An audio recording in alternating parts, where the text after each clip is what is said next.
Welcome to sort of like the pregame before my members only stream tonight.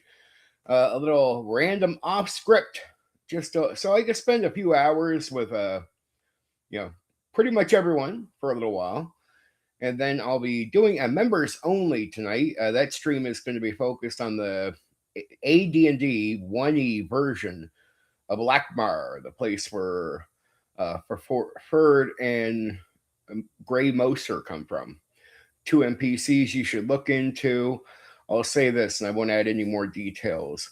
Uh, there was, I think, a version of this was originally created in 1934, and I won't give you any more details beyond that. You can go look into it yourself. Lakmar, because a lot of people have heard of Lakmar as it relates to, like, I think a DCC, Dungeon Crawl Classic. So I'm not sure what game is connected to it. I never looked into that part, but I've heard a lot of people talk about it, and it's always unrelated to the way I was introduced to it, which is through a setting, that was not made directly for AD&D 1E, but it was made by TSR, and we'll leave it at that. I would say more. The rest ends up on the members only, and there's a lot of facts and details and rule gimmicks and all this, and well, I'm excited to talk about it, but that will be in members only. So if you want to check that out, you got to be a member. And I do 8 Dungeons and Dragons streams a month if you're a member, and 2, non D&D tabletop role playing games covered.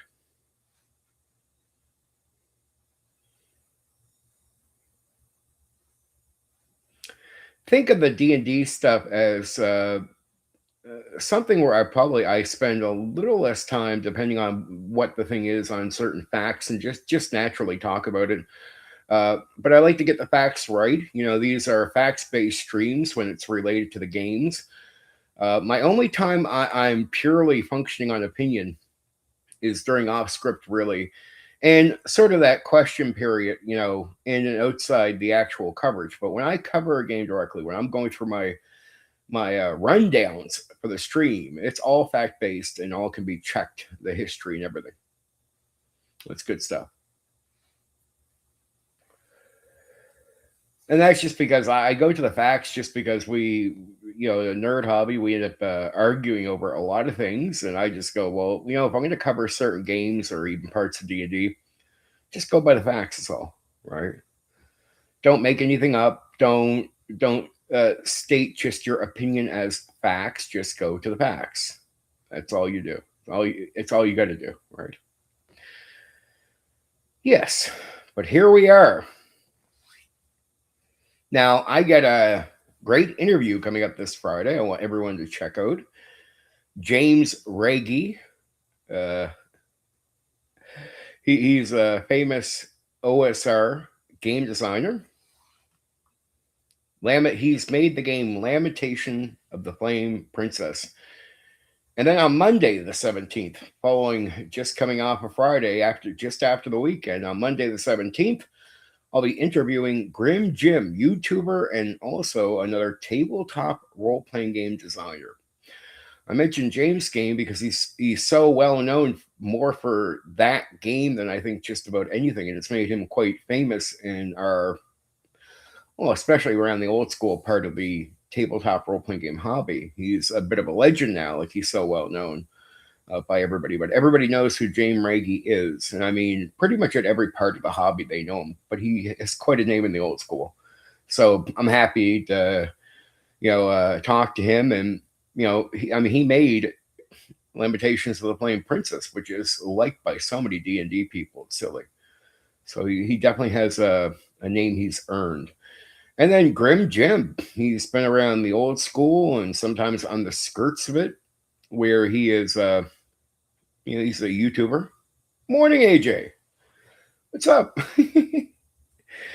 Yeah, just talking. So I got another interview. Grim Jim. I don't know if I think you probably do know who he is, AJ. Grim Jim, YouTuber, tabletop role playing game designer. is recently bringing out a game. We'll talk about his new product when he comes on. That will be on Monday, the 17th, this Monday coming up. And again, as AJ has recently learned, I have James Ragey, the creator of the Lamentations of the Flame Princess. All right, so that's all going to be fun. Couple great interviews coming up right away. And yeah, James Ragey, he seems like such an interesting guy. Such an interesting guy. And he seems to have a lot to say. So it's like, I think I would hope it's almost similar to my experience with you, because he's been through quite a few of these interviews, but I'm not going to ask him anything that doesn't just let him, generic or not all generic questions are bad. It's really when you're asking questions that might get like a one line response and that's really all it's worthy of, that's no good. But if it is, you're introducing people and asking them like, oh, where are you from? When did you start in the hobby? Uh, there's a story to go with it, right? As you know, AJ. And so I find those questions not to be bad.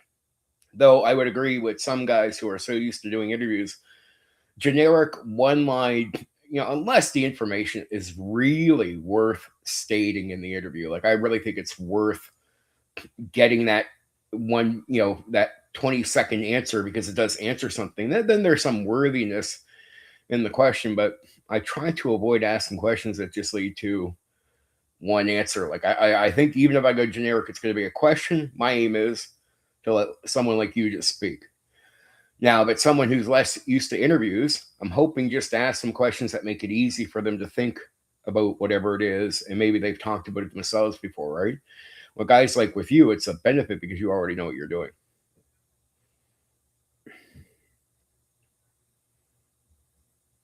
Yeah, no, I've known Grim Jim for so long, right? I mean, it was I didn't know when I was going to ask him directly for an interview, and then I seen that he had this new game up, and I'm like, well, man, this is a great time.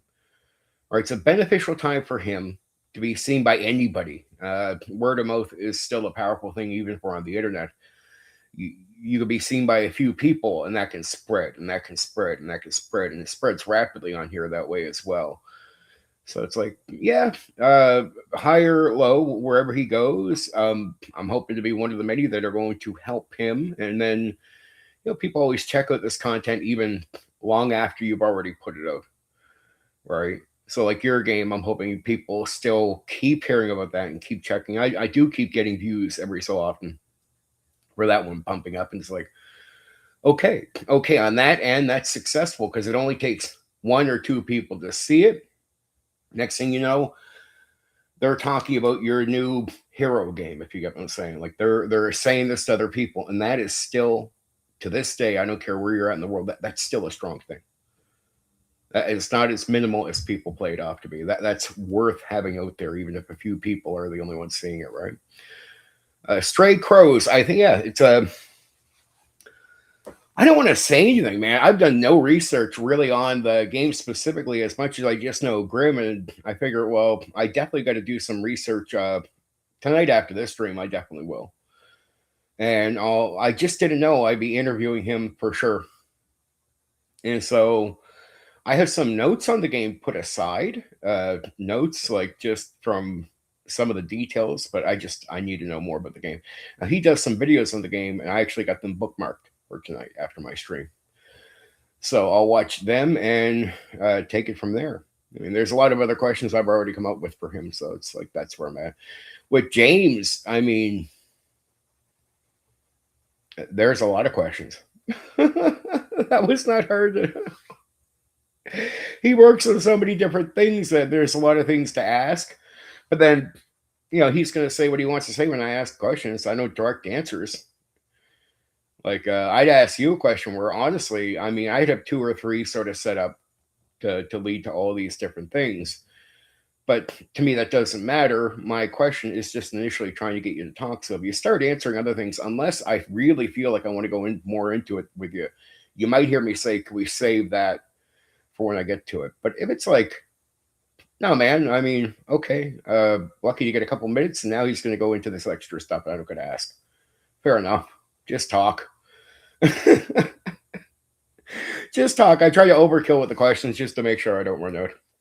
Just to make sure, the sort of best solution. And then, as you know, AJ, uh, the other advantage of filling in is just so I have enough questions is really making sure I listen to you. Like I've done that with you. I did that with Max. I did that with GM Cody. I listen, and it doesn't mean I always going to get a question out of hearing what you say, but it's like I might. And if I get one or two or even three of those, that's great. That hopefully the aim is to extend, and let you dig in.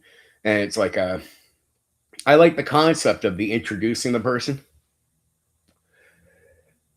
So when you come to me, I sort of like there's this old guy who I used to watch all the time. He do these really epic interviews. Yeah, talking. Yeah, I hear you.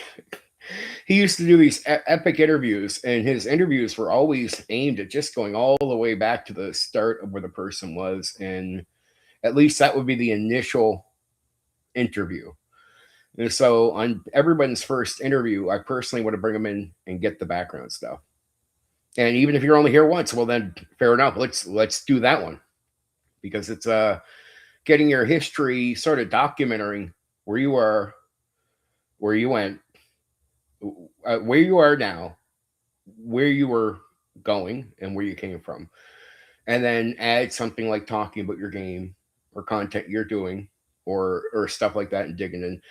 I think that's worthy of knowing, right? It's I always want people to give people a fair shake, but I'm like, well, the best way to make sure people get a fair shake is to know for them to know a little bit more about you. Like if I just bring you on, oh, AJ is a prick. Well, here's AJ's background. Sound like a prick to you? No, okay. To me, that's a good way of establishing that. And then on part two, like if you come back on, we'll just talk. We'll go straight to the gaming stuff. We'll go straight to the fun stuff. But at least that way, I could say, if you don't know who this AJ guy is, go check out the first interview. Then they can know where you're from. They can know all these details, where you started, where you came from, and get an idea. So instead of me needing to introduce you with a bunch of trophies behind your head type of thing, it's like, no, dude, I've already done that. And I think everyone's worthy of checking out their background. And there's not, look, it's not trying to put other people down, but of course, I'm picking people to interview or ask to interview that have established something in the hobby. I like to get people that have some background, right? And it's like to me, it's if I ever open up the panels or something, I might like bring just normal people on. But that's just to help people in many different ways. Sounds corny. Sounds corny. And then the other thing is, I'm not a journalist, so I don't see this whole point of this heavy pushback thing. Like James and me talked, and the one thing I like, it's not like there's a big long conversation.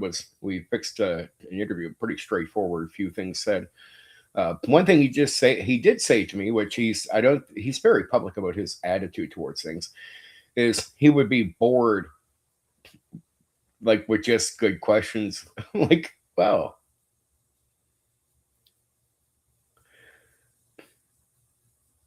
Dire Hobbit, Sage of the He said to me that it would be pretty boring if I don't push back. It's just, man, I gotta say, it's not even me trying to want to be safe with people, even though I do want that to be the case. I want everybody from every walk of life, regardless of if you're okay with a push or not, to know that I'm not a journalist, and my attempt to interview you is not to get the tough questions as people have. You know what I mean? Like I don't give a I don't give a damn. I care about the gaming. So when I bring you on, my whole mindset is just towards it's like, yeah, you say your piece. I'm one of these. I have one of these attitudes. Say your piece, but I'm not going to have a political war with you here. But say your piece. I don't mind that. It doesn't mean I'm promoting it or agreeing with it. I'll let you say what you got to say. That's it. I mean, I expect some decency in that. Like, make your points. Don't. We're talking about games here, not the rest, right? So don't overkill. Stay on something. But if you want to mention something for a second, I'm pretty level headed. But I'm here to nerd out on the gaming stuff. Like, I really give a damn where you came from, why you got into the hobby. I actually like that more interesting sometimes than some of the other details people tell me. Here's my campaign. All right, dude. Yeah, heard a lot of those.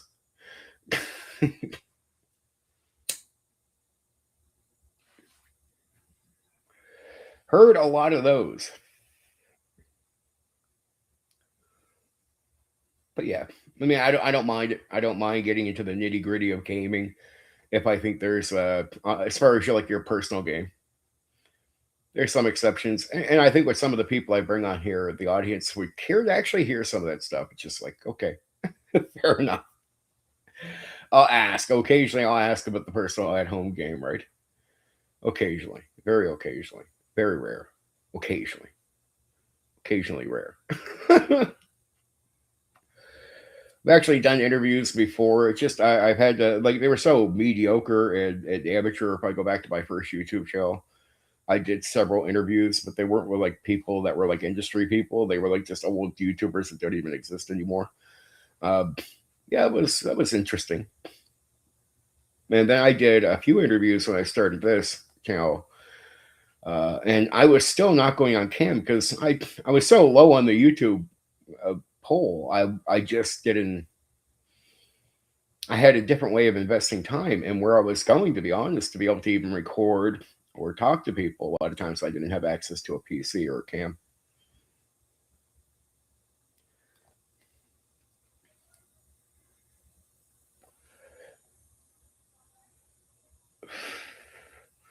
Oh, I have. Look, I'll ask him about it for sure. To me, I don't actually have some weird beef with him doing that. I thought, okay. I just, he, I never disagreed with his mature take into the hobby. It's like, yeah, it's okay if there's a mature side to the hobby. Like, if not, we all want to say this is just for kids. So, in a weird way, if you mix the idea of a little bit of freedom, I mean, it's like, look, I believe in freedom. It doesn't mean that means I'm also promoting everything you do with it, but I still believe in it. So I might say that's degenerate. It's just saying. I'm not saying I'm even saying this about this. I, I'm keeping my opinion to myself so far. Even if I had that belief, I'd still be like, well, you still have the freedom to do it.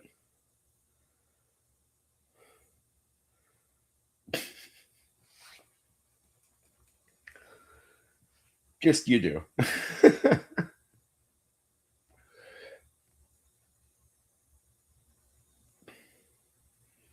Oh, he'll do things other people aren't doing and having access. I do want to know myself how he got into it. That is an interesting backstory. It's something I've already made. Like, yeah, for sure, AJ. I'm glad you brought it up. But yes, I figured other people would want to know.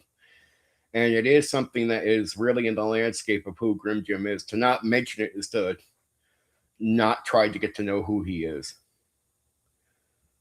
Oh yeah, yep. AJ, here's what surprises me, AJ, and because almost all, including yourself, don't totally agree with me on certain things, and I know you don't, and that's okay. That's completely okay. I am shocked at who's been agreeing to do interviews with me. When you think about who I am, and it still shows me there's still that classic liberal strain in some people uh, that are opposed to me, and that's what I grew up with. That complete freedom and to the point of you'd support something even if you weren't down with it totally, as long as it was supported by the idea of freedom or free speech or free expression. It's nice to know there's still some people, no matter how people stereotype things nowadays, you still got that strain with some people, right? It's like, okay, yeah, we don't agree, but I'll come talk to you. That's nice. Because there's a lot of guys in the old school that should, if they didn't start so many wars with me, should be the ones willing to talk to me. It saddens me that it's not more of them, right? But I say it pleasant. It's a very pleasant thing. It's not a complaint, AJ. I'm very happy. I say this in a very positive way, but it surprises me the lineup of people I'm talking to compared to where I'm at and who you think I would be talking to. It's like, these are the guys. Yeah, these are the guys. Right. So very nice. And I mean, it's regardless, all three of you have some form of attachment in around, especially around the old school. Right. I don't know, maybe I'm reading the room a bit wrong on that one, but it just seems really weird to me that I see who's agreeing to say yes. I'll come on and talk to you. Well, okay, let's do the interview, right?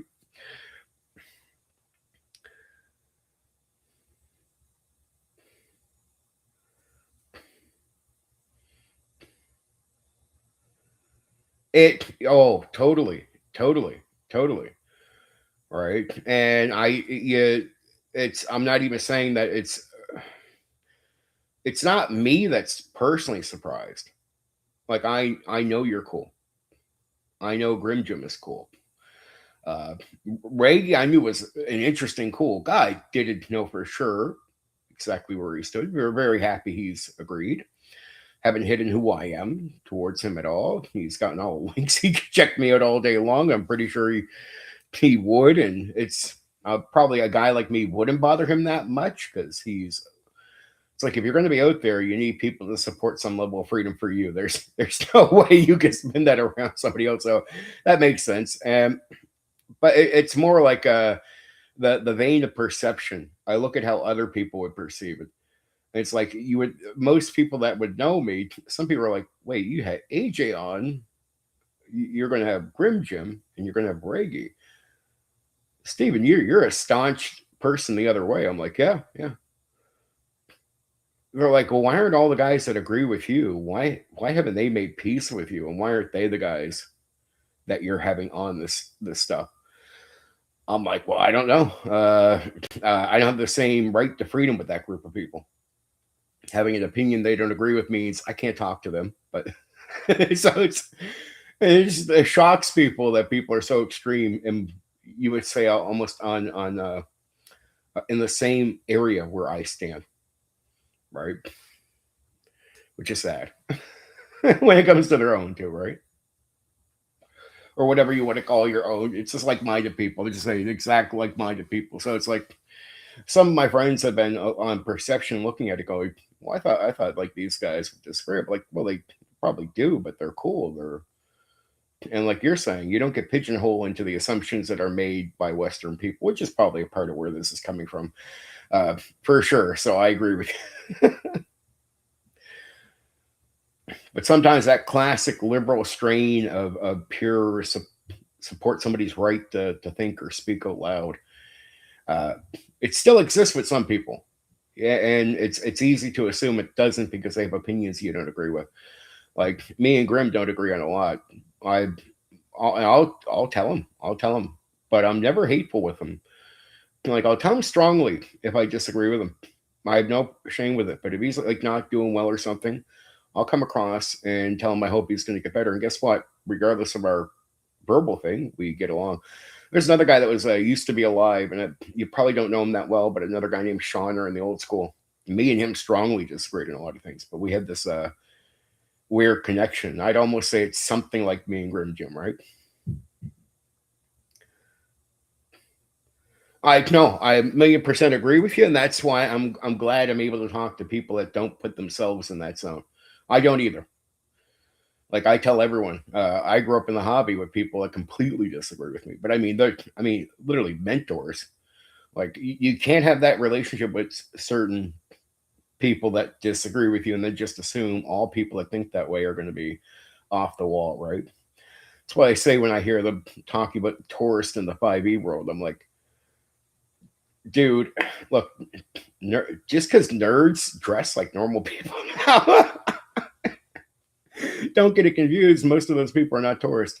And but just because a company represents something, don't assume everybody on that side of the fence thinks in one way. They don't. I've met over 90% of people in the 5e world. They're pretty free minded, right? And they don't agree with half the shit you would think they agree with. They're completely opposite. And if they don't like something, they're like me and you, AJ, when we were younger. If you don't like something in the game, you don't go protest the company. You just get rid of it. Remember that old common sense, AJ? I don't like that. Yeah, fuck it. I'm taking that out of my game. Like, I just, I remember that, mindset when it came to games, which is just, hey, I don't like it. That's it. I don't think to get up and protest. And I don't protest about it. To me, it was always like, look, I'm not going to protest what you should put into the game. But if I'm disappointed, well, either I won't buy it, maybe I won't. Maybe there is some disappointment there. Maybe it's more mechanic than anything, but I might not buy it. But if I do, I won't care. Just I'll be like, yeah, I don't like this shit. It goes away.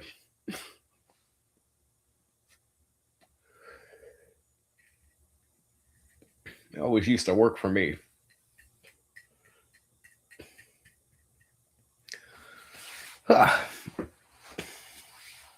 I do agree with what you said the other night. Oh,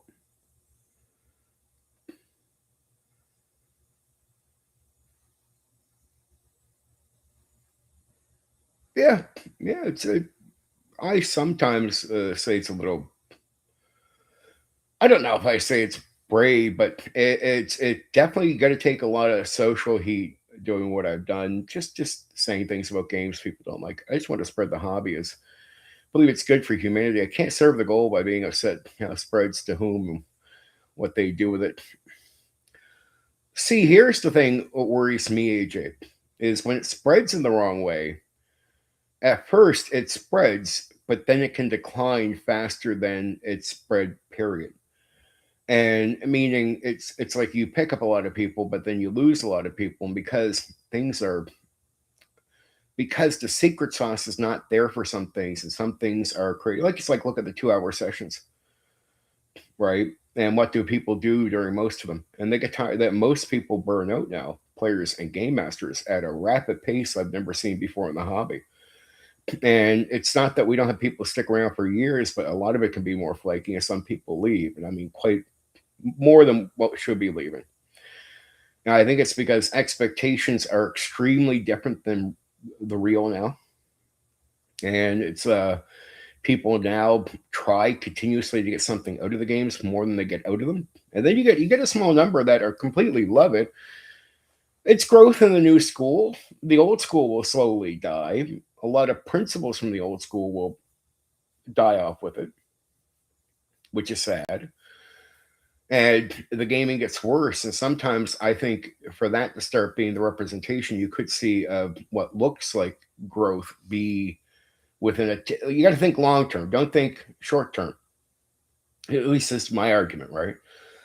Short term means it can grow for 2 years, but then it caves in 15 years in a way that's never caved in before. The old crowd is gone, and this type of gaming isn't seeming to get people that are religious to it for 50 years. Old school exists now almost directly beside new school, but in a way that new school should be well in the lead. If we progressed through the hobby, most old school people should not be lingering back at old games to a degree. They should have already moved up. Things should have happened. We have just terribly went about our entire thing. And at points there's growth, at points there's complete decline of certain things. Like AD&D 1E comes out, builds up a big roster of people, and then loses more customers than TSR has ever lost before, and pretty much caves in the company. That's because just gaming starts changing, and people aren't either adapting, and you don't got new people coming in.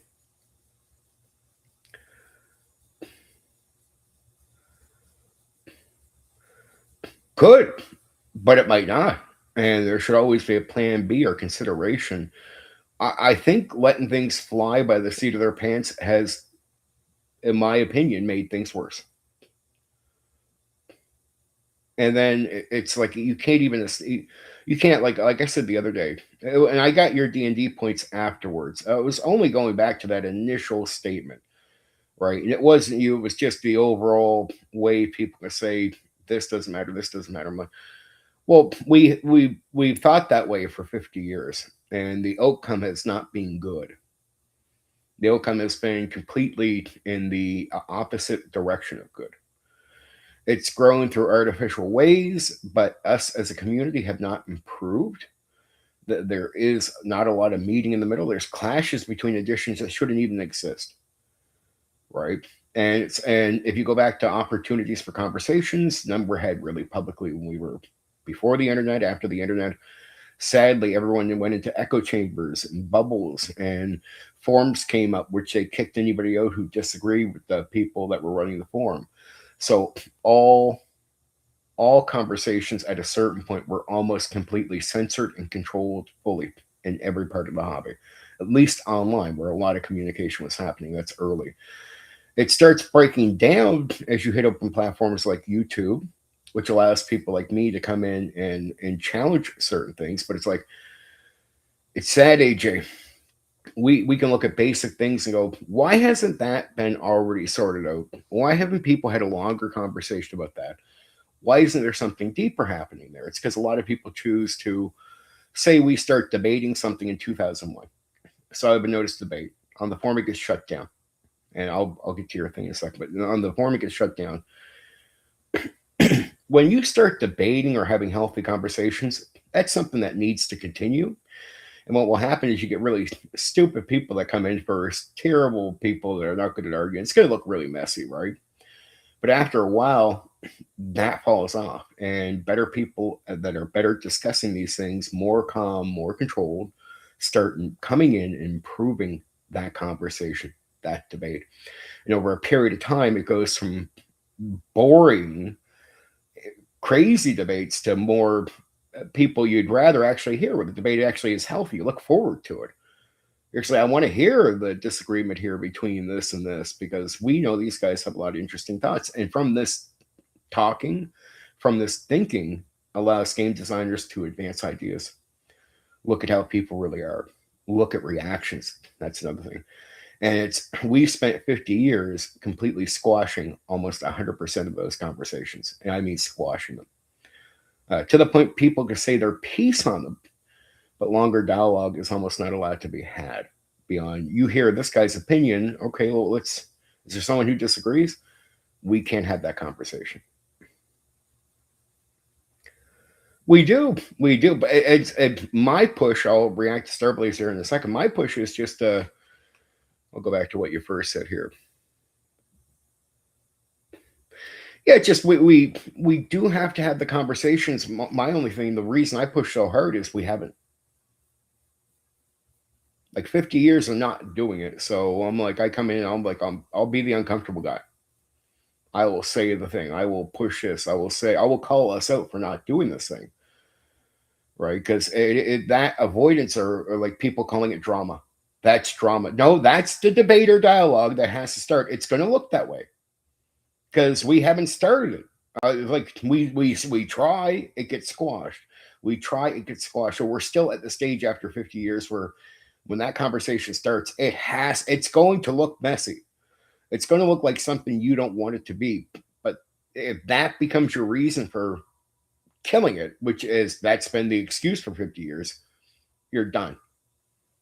But you're done. And there's a reason the same arguments will come up. Like I've asked guys who've been in the hobby for like almost 50 years, do you notice we're trying to debate the same thing almost every year? They're like, yeah. I'm like, yeah, it's because not a single year have we properly been allowed to debate these things, and the issues don't go away. So it's like people still think this stuff. And what I say to people in the hobby, you as an individual can say something doesn't matter, but we share the hobby with thousands of people, right? So it's like everyone has to be given the opportunity to say their piece. And maybe there is someone out there that would make an argument that you're wrong. It does matter. Right. And it's like they can't be dismissed. An opportunity has to be given for people to speak, and they have to be told they have the right to speak. And there has to be a standard that we're all okay with. Like, all right, we'll make your case, and then the public square decides it. I always thought that was the healthiest way. Let people listen to what you have to say and then decide if they agree or not.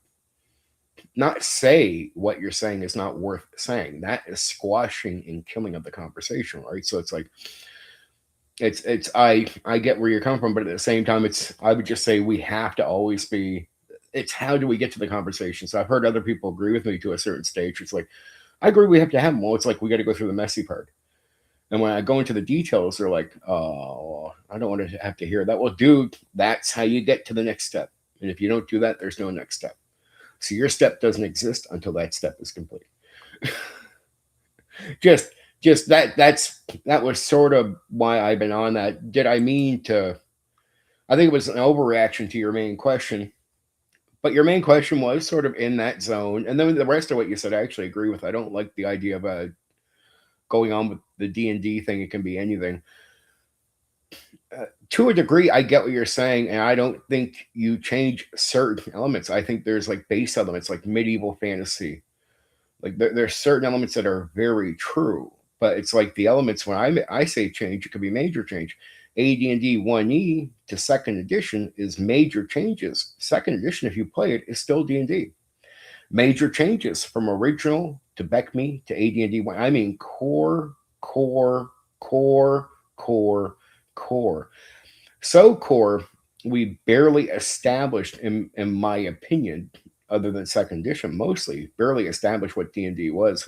I still say we were somewhat in the experimental phase of what we were doing. Well, they have agendas. That was my point of saying you got to watch. You don't want to protect them. You want to make sure that those people that have agendas, like is like if you're going to say it doesn't matter, well, you also can't say it's okay if liars take over the entire thing. It's boom. Once I got to read what my friend Starblaze. Danger with many OSR tubers who are OGL maxing for their own profit and branding a self circle. There's no tolerance for calling out their model. Yeah, I agree with you. For generations.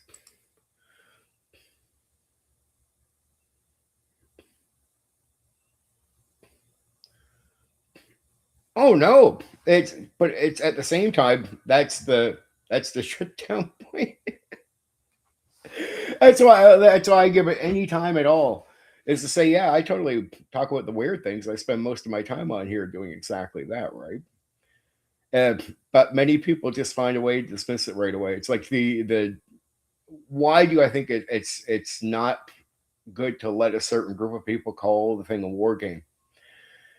I'm not too worried about what they do with the hobby. It just I am worried overall how it's introduced to people now. I think that part's important. I really think it is important for the mindset of the people coming in. It helps. And you get everybody? No, but I mean, it helps the community because we all have to game together. It's like, why are there tribes and echo chambers? Because we don't talk. Of course.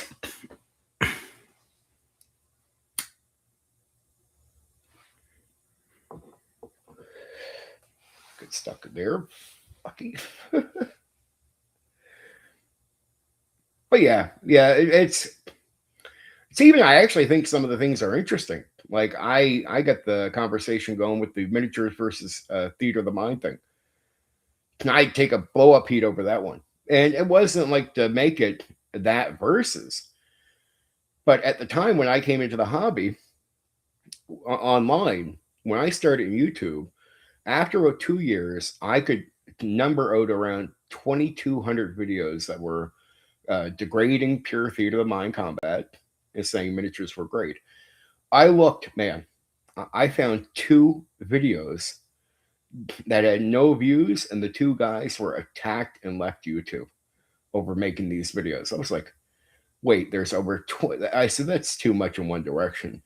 That's a lot of influence, and we have a stage here. So that's when I said, okay, I'm going to put out a pretty strong video, but it's going to be because I have respect here. But I should be able to say it. And that's when I started that big war. I got attacked, but after they attacked me for so long, they finally started doing streams. Okay, let's talk about it. Now it went from people hating each other to now it's talked about openly. And it's nice to see that. And that's one of those rare conversations where it's benefited to hear what people think on both sides. Like, you prefer this? Well, why? You prefer this? Why? Why aren't these two things opposed to each other? And I think it was really good for the hobby because it made designers realize there's a lot more people out there that are doing pure theater of the mind, because I started noticing games coming out with just focused on miniatures. And even D&D was just starting to go miniature, miniature, miniature.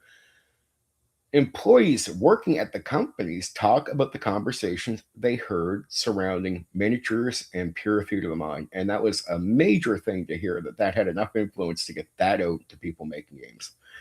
And then people coming into the hobby start realizing you can do it without miniatures. Yeah, because a lot of them were just thinking otherwise. So that was a conversation where I found like that's really beneficial to the hobby, that we can openly talk about this now. And that took years. And at first, the first bit of dialogue was really messy. It was a lot of people just sort of pissing and moaning. But then after a bit, you got people that people respected really having a say on things. And that was a great, great way of having a conversation.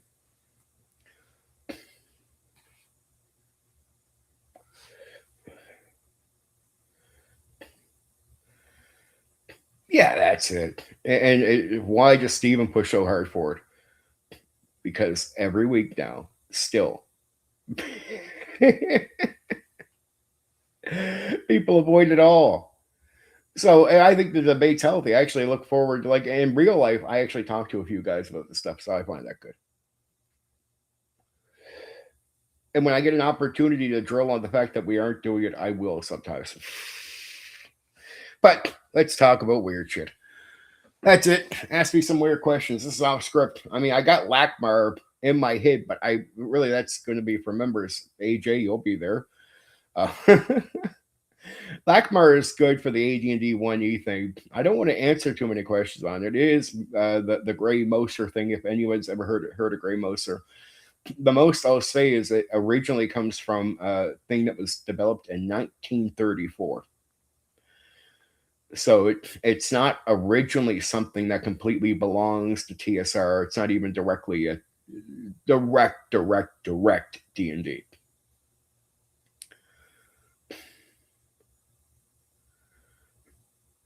I would say here's the difference. I don't find it to be a strategic and wargame thing. I just find that there's a strategic mindset from wargaming you use in the game, but still not a war game.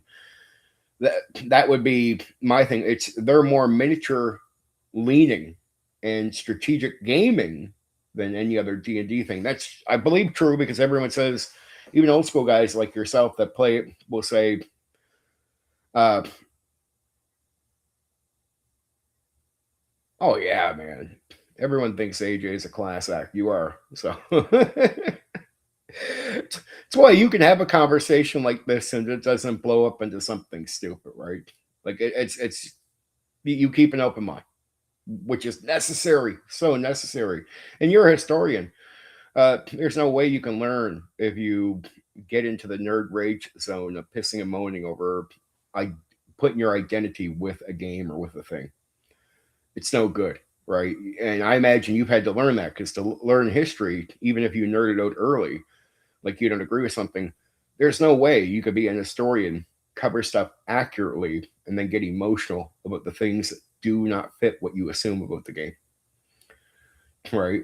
That's my wargaming thing. Why do I push on that? Because that's a complete rewrite of history, right? So I push back on that because I know that's all deceit. That is to say, something is something it's not.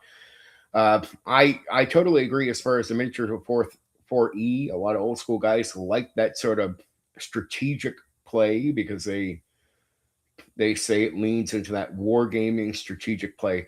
It does. But it also, here's the curse with miniatures. Here's the one big curse everyone has to really, really take into their head. Miniatures is a backdoor for video games. The more you focus on making it gamey with the miniature gameplay. So I know a lot of old school guys that would do third party interaction in the town. Just say what you want. They'd skip character development. They would skip doing anything in the city, which, as you know, AJ, pick it from being a historian, city campaigns. I'm going to cover Lackmar tonight, right? Like, I mean, geez, that will make you never want to skip a city gimmick ever again for the rest. Like, it's like it shows you how to really appreciate what it is to do an actual storyline, right? Yeah, I just do not agree that it is this one thing. It's an element of something.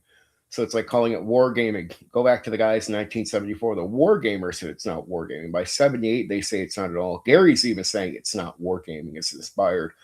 But are there wargaming elements that I'm very honest about? Like I'm going to cover the battle stuff and the Greyhawk Wars, right? Which are elements where you can bring in wargaming. But I just thought that's, again, my opinion was it's people trying to do with D&D what you could just do with a war game, right? It's like I always said to myself, it's okay if tabletop role playing games are not this one thing. Again, I go back to storytelling. People are like, storytelling. I'm story emerges, dude. And they're like, well, why is that a big issue? I'm just like, because, dude, I want you to focus. I don't want you to mentally focus on telling a story. I just want you to, mostly, unless the game itself, like Falkenstein or even Pendragon, it's going to make you. You're going to have to as a player. In D&D, I just don't want you to. I want you to be in the mindset of talking as your character and just thinking about the challenges in front of you, the game, like just the game. Like, what do you say to this guy? How should I say it? If at any point in your mind you say, man, if I say this, that won't be good for the story. I'd be like, just please stop thinking that way. Eliminate that thought from your mind right now. Just what would you think is interesting to say in your character as it is in the game without consideration, right?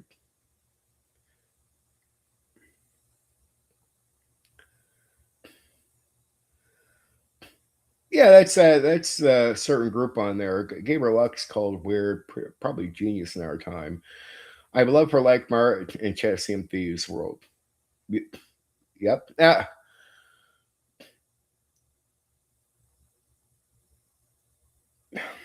I would say this. I also have to push back on this, AJ, only because I seen the talk with the TSR staff in the early '80s when I was doing my research, and you might find some of this stuff. Go see what the companies say. When Mulvey and Craig Metzner are working through Beckme, they start changing all the language away from trying to explain something to a wargamer. They get way more accurate, and it's as if they know they're talking to a customer that's not a wargamer. And here's the reason: by 1975, uh, there were already acting groups using D&D, right? What you find out is when you really track it all the way back, here's what disappointed Gary is when he first brings out D&D, only 10% of the people around his club and other people he's talking to are actual wargamers. And most of the wargamers, like the vast majority, reject D&D. And they reject it even more by the time AD&D 1E comes out. And this rejection leads to games like Traveler being made, Dragon Quest. And the reason these are being made as a hit back at D&D saying, here's what a real game would be like if a war gamer made it. And this is a real wargaming mindset compared to what you're putting out, right? Oh yeah, a lot of people, Japan, everywhere. We're doing good, doing good. A few hours out from doing the D&D gimmick. I figured I'd come on and talk to some people. But yeah, I felt like it wasn't that there wasn't a decent amount of wargamers that crossed over, hobbyists and stuff like this. But weirdly, is D&D realizes, TSR realizes early on, the majority of its customers are either, it's just to say it's not war gamers. It's not even theater kids or anything. It's just the regular public.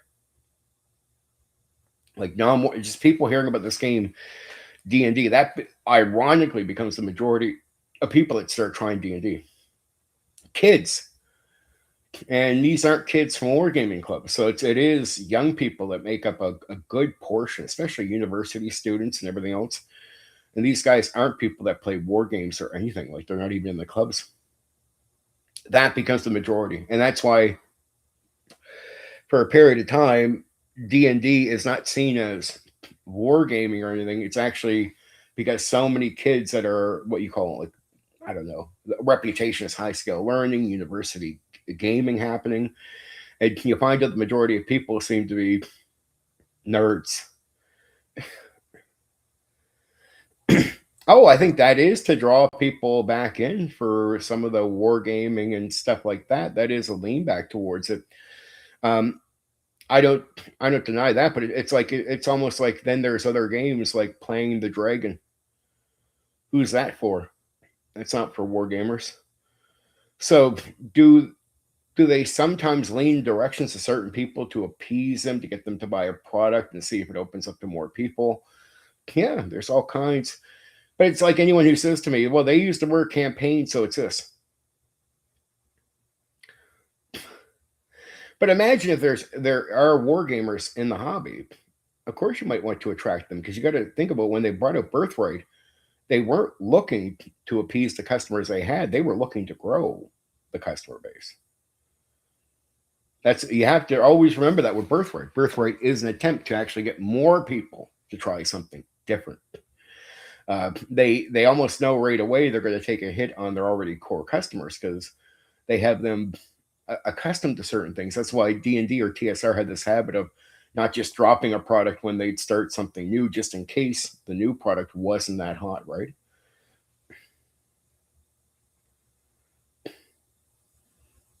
Oh, no doubt. That's what happened in the old school. That was a bit of a cursed thing too, because they get like when you find out the majority are not going to be these high deep thinkers, and you find look at a lot of the old school games, it's not good at teaching you how to game master some of them, how to play. Now, some designers get it on purpose, where they're not just designing what they want to play, though that's in a lot of cases they design initially what they want to play, but a lot start making changes, especially when you get to like 85 and going beyond. Beyond now, games are they're initially being made by the like this is what I would like to play, but then major changes are made with the idea of looking at the market, and so they're purposely making changes to sell the game, right? Hey, Philo, what's up, dude? They were trying. Because it's if you put it your game is too hard to run, well that's a big issue, right? It's a big issue. It's a big issue. So I'm going to be playing Burning Wheel with another YouTuber soon. Same old G. He is going to run me through Burning Wheel this Sunday coming up, and then for the next 2 Sundays. So we're going to do like 3 sessions. Burning Wheel, very interesting game, but I would say the main reason it never got bigger, and it could actually, it's not bad. It just really technical on the explanation. Like I had to, what it took for me to make a character was not easy. It took a lot of work. Oh, Philo, I'm glad that talk did it, baby. I hope you get to check out the Harmmaster stuff too afterwards, and do it on your time. But you have to hear Harmmaster. You have to hear it because the mechanics are everything. It's similar, very similar to Boot Hill without guns. It's medieval. It's very realistic, and if you don't care for magic, the core game doesn't even initially show up with magic. You had to buy a magic system separate in a separate product. Planescape, case in point, highly intellectual and let's go game setting, yet often paired with Spelljammer. Like what? Yeah, yeah. D&D was made for a lot of high level gaming too, which I find very sad. That's one part of the history I really am sad about. The designers constantly did high level gaming. They make an entire. They think high level gaming is actually good. It's actually well tested in old school D&D. They make the planes, the wheel thing. They make all this with the intent that just about every person playing the game is going to play into high level gaming, not knowing over 90% of the people you would call DMs ended their campaigns at level 8 and level 10 consistently, especially with AD&D 1E. Consistent stoppage. Man, I could say I met well over 600 AD&D 1E DMs. I would say 595 of them easily are people that stopped at level 8 and level 10. Like 10 would be the highest, 8 would be then the cutoff point if it wasn't shorter. And I'm like, oh man, what the company really got that wrong. Because I look at what you're talking about. I know these stuff are considered in some cases very very high level. Some modules were high level. I always wondered if people thought about why they're making so many high level modules. They actually expect you to be playing up to these levels consistently. And when I get the second edition, that's one thing I'm very happy about. I ran high level gaming all the time. Oh yeah, no, I know what you're talking about there. Spelljammer was slapstick ripoff of Space 1899. Yes, it was. Uh, I didn't get the whole copy the Vampire Masquerade thing. I thought it was stupid to begin with the Planescape thing.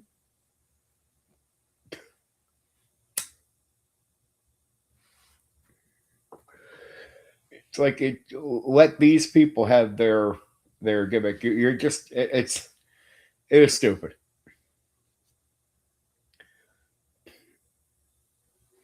Mm-hmm.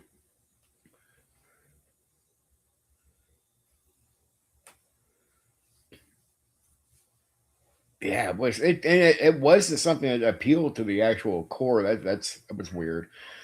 Burning Wheel. What I like about Burning Wheel is it's a weird. See, I remember I did a video yesterday, or I put it out, and it has to do with some of the conversations I was having. But I say 20% crunchy TTRPGs, 20% good, 80% bad. The 20% good I would call something like Burning Wheel, or Marvel superheroes, where they're crunchy, but they're not crunchy for the aim of being rigid or trying to take over running the game for you as a game master. Actually, it doesn't take any authority away from the game master. These are games that just don't get in the way. They're crunchy to allow players to try anything. So the idea, like in Marvel, it's like they have a tool set that doesn't give you a rigid way of using. And this is my example of, like, say you're playing Spider-Man and you have the webbing, you can shoot at the webbing, right? Well, instead of saying you can do like 5 things with it and hoping that that would be enough for you, it just says, okay, player, we don't know what you want to do with this thing. And we could imagine if you're creative, you're going to try to use, and this is the Marvel superhero game, if you're trying to use the webbing in 50 different ways, we're not going to bother pretending we need that all written out or put into a rule. We're just going to have a tool set that allows you to try anything in any way possible. And it's like throwing the ability score check in type of thing, right? For D&D. It's just giving you tools to cover the whole 9 yards. The memes of cancel culture into it.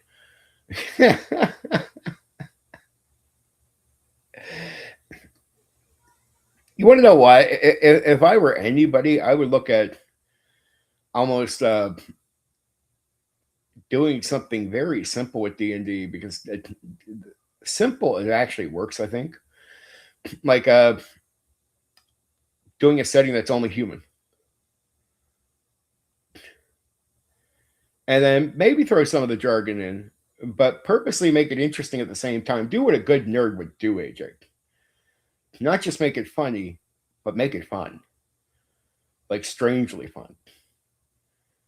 Right? Like strangely good. Because there's a lot of things people like to do where it's like, I like some video games, like some video games out there, they're really detailed, right? Oh man, look at what you got to do. And there's some games just go, yeah, fuck it, we're gonna like be really simple. Uh, and in the gameplay, that simplistic gameplay actually becomes a lot of fun. I would say take the new D&D, jack it down to something like simple, and do something neutral the way there where there's some piss off in the process, but there's a sort of mix of, here's things both sides might not like, but the game's actually really fun.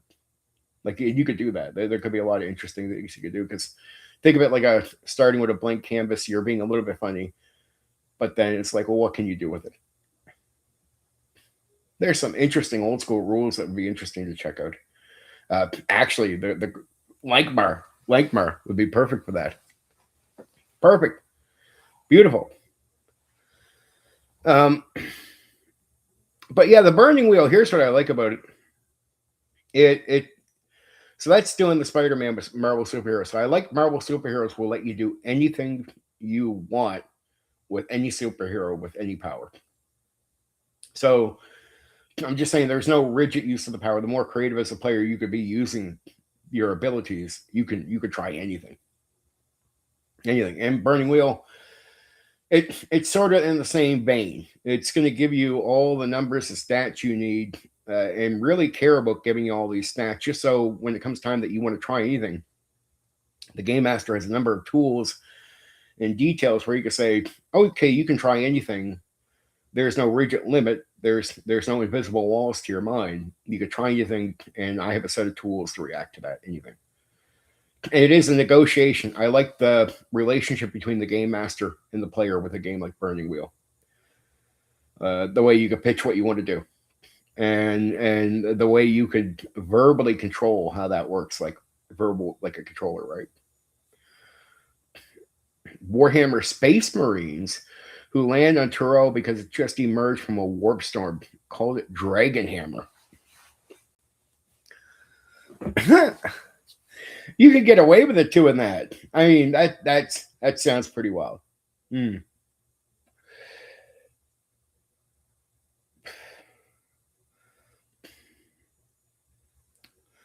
If I were going to do anything right now, I would look at 4th edition naval rules.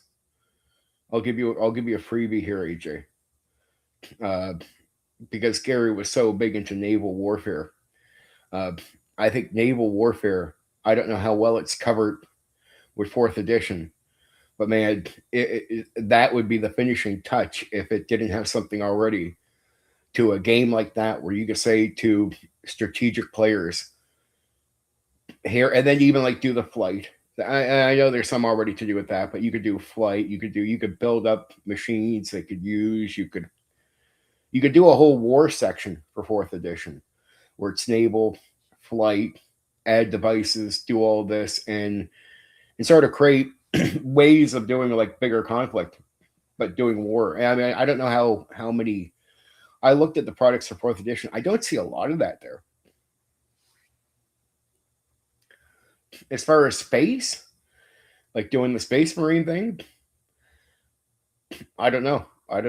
In my game in Skullhorn, in the Neo system for that one, I have it's medieval fantasy, but in the game you can actually find like shotguns, rifles, and pistols, and there's even a form of coal. And so you could do a bit of steampunk, thrown in there somewhere. That leads to some wild things. But I find the gunplay really good. But yeah, 4th edition with Space Marines, cool. I'd like to see more naval stuff. Sea of Fallen Stars, aka the Sea of Sorrows. To those who are inhabitant of it, it's a perfect setting for that. It's all coastal nations and pirate islands and undersea races and kingdoms. If that was something you were wanting to do a project on, that would be like, it'd just be so wild to go naval and really get into it.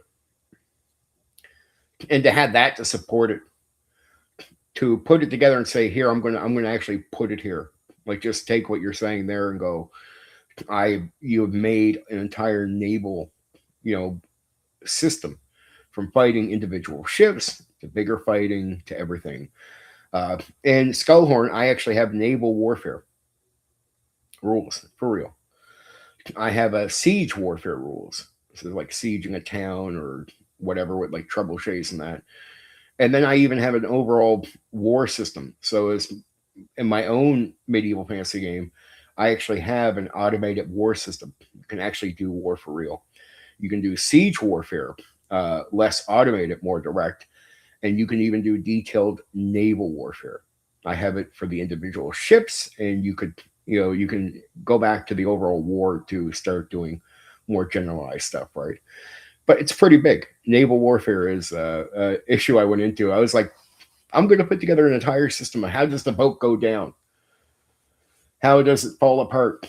And so I had to do a lot of research on boats and how they cave in, how many shots they take. And I started going, okay, I'm going to be as realistic as I can about this. And hopefully anyone who joins this thinking wargaming, they should see the rules I put down and be pretty happy. I personally put some miniature rules down, but they're very basic on purpose because my whole combat system is meant to be not basic overall. The ideas are cool into it. But as far as the mechanical side of it is purposely very basic and forward and straightforward. And that's for pace.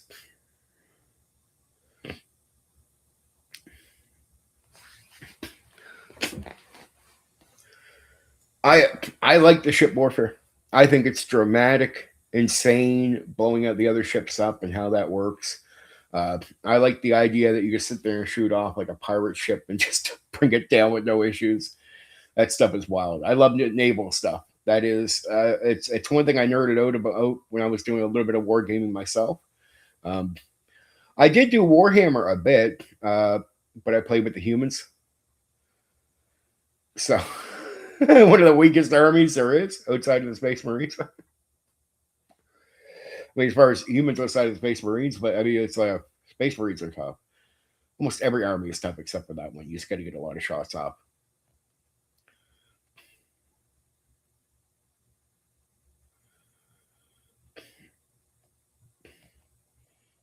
See, I have no problem with it. It just it's how do you line that thing up when you say that?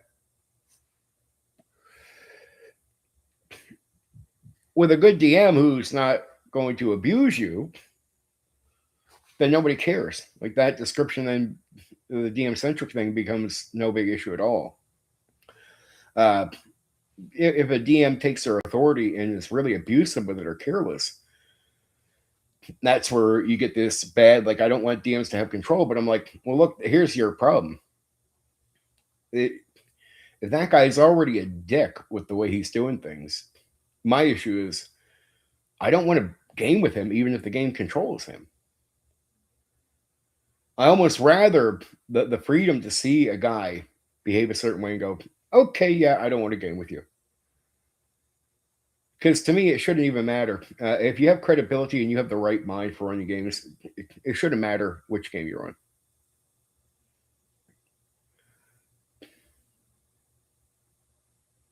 Oh, yeah.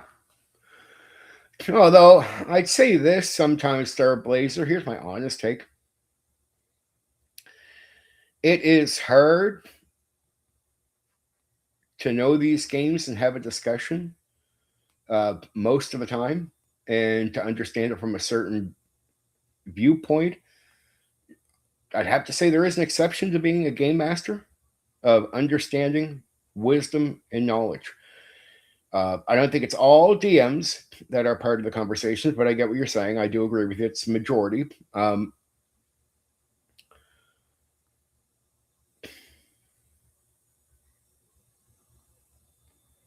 It can, but you can't put the chains around the good DM because you put the chains around the good DM. Here's the problem.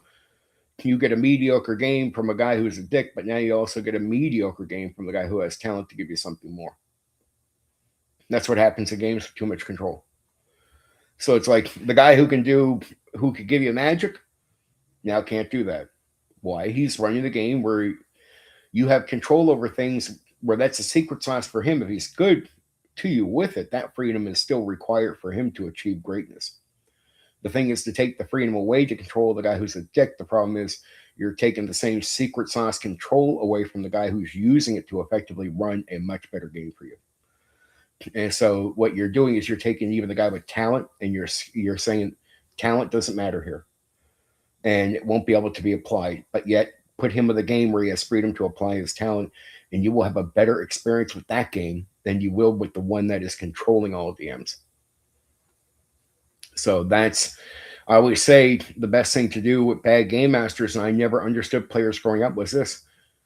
They tell me some horror story. I was in this, like by the third session, I'm just like looking at them, well, wait. Why didn't you leave?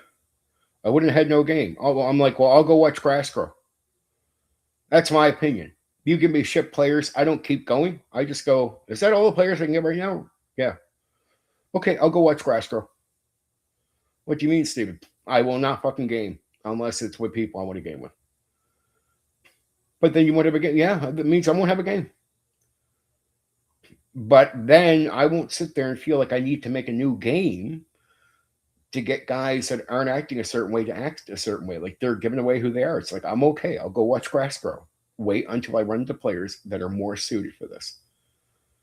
That's it. And More game masters say pushed away bad players, and bad players pushed away bad game masters. You have a thing called self-policing in the community.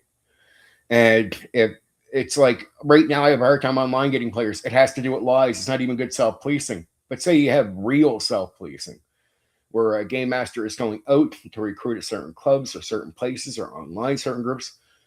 Well, yeah, players are leaving their games because they're making major mistakes, and the players should be instead of staying for abuse. That's an auto bad reputation.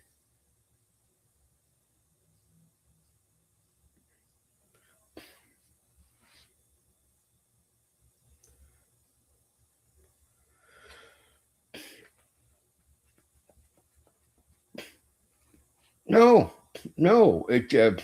I totally get it. It's you don't want to dismiss people how they feel. I just tell people I think there's a balance of the character death thing. I want players to care about the characters. I do want that a connection made between the character and the player. I think that's important. I do want you to care, and the reason I want you to care at a certain point is because then you're more conscious, right? Then you're more careful. Then you play better. The more you care about the character, the more you'll play the game in a much more wiser way. In most cases, you'll you'll speak better for who the character is because you're getting to know a character as you're making that type of connection with them. So when you care, that's good. Now, when you lose that character, I expect you to feel a little bad. Uh, of course, I'm okay with it, but it's like, all right, dude. Well, I hear it sucks because you're not just losing a character; you're losing an experience that has to be developed over time. So to get to the point where you care, you made a connection, that means your sessions with that character is immensely good, right? That's a connection you made. That's going to be real. That's a great experience. You're not just losing a character; you're losing an experience. But regardless of that, the only thing I would tell a player is it sucks. You got to make a new character.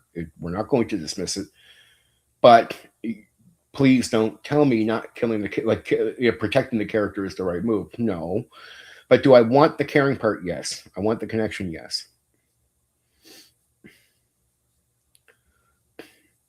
Oh, that's 100% it. So I don't want, let alone game masters might not care. Here's what you also run into Starblazer too is players that seem to not care sometimes. Like there's some players that they get almost like brainwashed coming into the hobby where they come into it expecting I don't care about my character's name or their background because they're going to die anyway. And these especially people that play old school D&D at least in a way that designers don't intend the game to be played. For you to learn, they expect you to go through some characters. They expect once you learn what you're doing as a player, most new characters starting after a certain point should survive. Most, most should survive because they actually have a system for you to survive in. And the things that are killing you are things that you're meant to learn to avoid, just so it doesn't keep killing you. That's the idea, right? And then you have a better chance at surviving. Something characters can matter, but you get some people that play old D&D. Yeah, it makes for a better play. You have to learn the hard way, but once you get to a certain point, you're good. But some people continue playing the meat grinding version of it, meaning they, especially with combat, they keep going to combat when the game is clearly telling them from levels 1 to 3, please avoid most of this. And that even includes like the goblin combat, right? Avoid, avoid, avoid, avoid, avoid. That's what the game wants you to do mostly from levels 1 to 3 till they think you have enough hit points to take a few hits and actually credibly survive. That's why the D4 on the wizard, you might be like, well, man, that really sucks, the D4 on the wizard. Yeah, but in a game where you're meant to be avoiding all combat, and I mean all of it, it's the idea is D4 is telling you don't try to fight. Like you're not made for it. You're not made for a fight. Even the fighter only has a limited amount of hit points where they can maybe take 2 hits. Almost every other character is usually 1 hit potentially down, if not dead in the same round. Like no game is going to tell you to keep going after combat under those conditions. That should have been obvious, but I watch guys play old school D&D for like 30 years and they still play it where they run their characters into the fight. I'm like, what are you doing? And these are guys that are on YouTube, in some cases, DMs that are on YouTube that think that's how the game goes. And it's like, no, You avoid most of that, you survive. And then backgrounds can matter to you, but when players play like this for 10 or 20 years, these meat grinding versions of the game, their own versions, they become numb to the character mattering in that way. So they'll be like, Tom will play Tom the fighter without a personality. Tom will play Tom the cleric. It just like there's no personality, not even an attempt to build one up. Tom will play Tom the ranger. Right? You'll notice Tom is not trying to play a unique character whatsoever. There's not even an attempt to make the character separate from themselves at all. There's not even an attempt at all to say there's even to slightly give you a hint. Can you think alignment and all that would matter? No, most guys would pick like chaotic neutral or even chaotic good. Next thing you know, it's like, are you playing the alignment? They never even thought about alignment. So alignment doesn't really affect a lot of players. And you get players that are coming into the game going, well, backstory doesn't matter. So it's not just DMs. You get a lot of players out there that think backstories and care about your character are stupid. But that's because they've been playing old school D&D and in a way the designers never intended for like 20 or 30 years. It's like, dude, the game is not meant to be a meat grinder. You should know that after year one of playing. The next 29 years of your 30 years should be you consistently living with characters more than ever dying. Well, I mean, my first year of playing,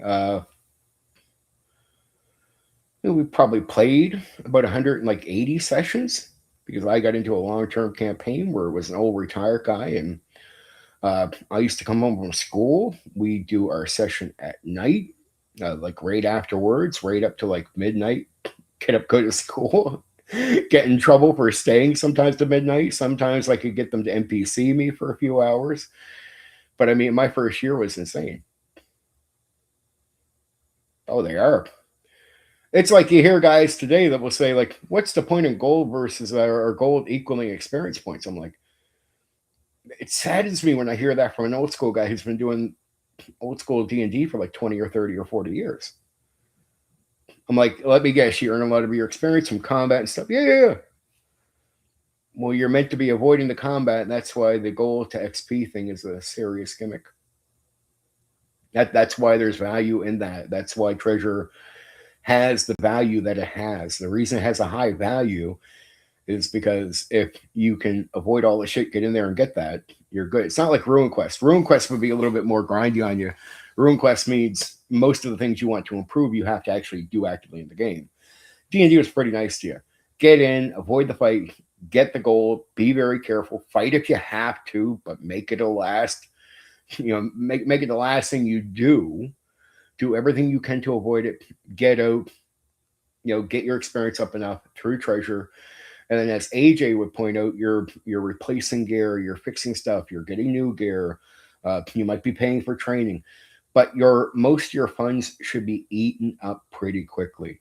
You won't become wealthy in some silly way, and you need that many experience points to get a level, right? So you get a level, you do that again, you get another level. By the time you're hitting level 3, the game says it almost like it eases up on you slightly. It says now you can choose to go into some battle scenes, especially to get to something, access something, and you have a little bit more freedom. But it's still telling you to be careful. It still wants you to negotiate for the most part, in most cases. By level 6, I mean now you can fight goblins pretty comfortably and kobolds. At level 6, we're not even talking about the big monsters, right? Because it's all about wanting to survive. So you got to be very careful. You don't want to be fighting a bull at level 6. They're very tough, but it doesn't mean you can't. It just means that now that's a fight where you rather avoid it, but you can possibly survive, but still resource eating, right? And what are you doing when it happens? And then by the time you're hitting like level 8, going into level 9, now when the town says to you, okay, we have a dragon out here attacking the town. Your reputation should have been built up a bit more by now. People know of you because of your deeds, what you've done to get to your level, of course. And now you're at a level where you, with a lot less risk, because now you have the options to heal up quicker. Now you have these frequent, things that are open to you, right? Many access points, connections made. By this point in the game, it's saying to you, now you can go be the hero that saves the village from the dragon. Now you don't have to go to the dungeon. Now you can go into the open field under the sun and fight a dragon. Just like the images show you, the great hero fighting the dragon under the sun. You can do that now. But that's why I used to my gimmick was to tell new players every time they enter my game, the game doesn't start until level 9.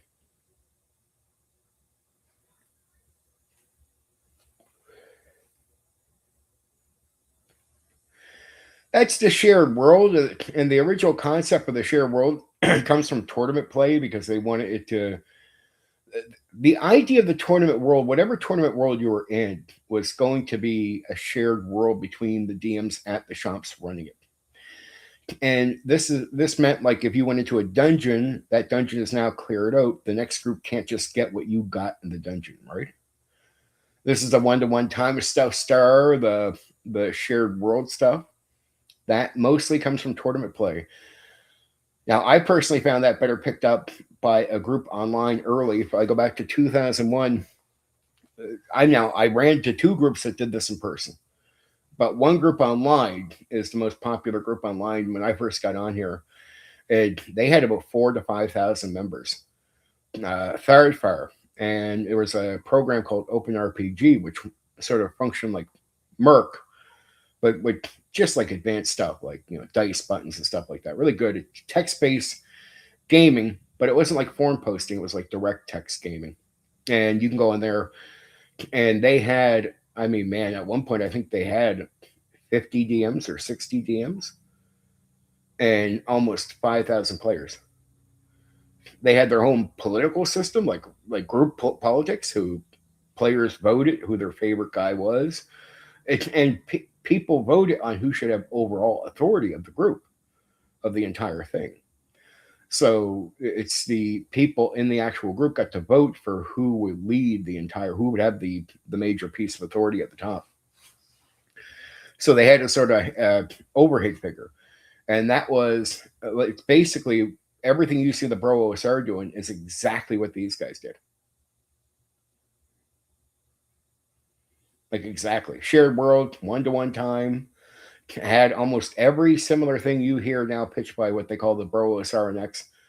This Starfire group was doing same thing with the 2 groups I knew in real life who did the same thing. And each group, they had over 10 DMs, and they'd have like 100 plus players. These are from different schools, of people that gathered up from the different schools. So that each, like, depending on if you went over here, they had over 10 DMs and so many players. Over here, 10 DMs. And they did the shared world, the real time stuff. Every idea that you hear from the Bro OSR was already being done in the 90s and being done casually, pretty casually. Early 2000s, it's being done by Thirdfire and done on a massive scale, man. The Bro OSR has not done anything close to the scale of Thirdfire. That was a single shared world. Guy developed the world, then the group used it, and that was, again, I think 60 DMs and thousands of players. Thousands. Right, that was early internet gaming. I mean, Merc was already in the 90s going on, but I mean, as far as separating from Merc and advancing in programs, and finally, the Dragon Split forum is still, slightly new at the time. Like it's still in its heyday. I'm taking part in the forum. I'm on Open RPG. I DM'd a bit for the Thirdfire crowd, not much. I played a bit. I didn't like the 2 DMs I encountered there that tried to run it. But they weren't running anything a tournament DM wouldn't run, which is pretty much what the Bro OSR is doing. So that's where I sort of laugh at that group, Starblazer, going, they're like, we found something new. I'm like, no, everyone's been doing this for decades nonstop. They're still doing it now. And literally, as the Bro OSR was saying, look, we're bringing something back. I'm like, well, what about the other groups that are already doing it as you speak? As you're saying that you're bringing it back, they're still doing it, and they're more advanced than you are. What about them? Basically what you found out is my picking on the Bro OSR over the years has been this. They're a group who did not do their founders and the people around them did absolutely no research on what it was they were pitching. They research it back to where it comes from, but I'm like, you guys know there's already groups out there doing this nonstop for decades, and it's actually pretty casual, and you're not bringing anything new. They had no idea. That's why I had to bust their bubble on that one. That's why I did my one video where Firefire had the same problem. Firefire was doing it, but they weren't doing it by like TSR rules. And they went down the Bro OSR path almost pretty much identical. When you get to the Bro OSR, there's no secret in what they're doing. They're not bringing a secret back from TSR and Gary. They're pretty much just doing the opposite of what Gary and them created. Like there's many things that are extreme where he's loose about the same rules and for certain reasons.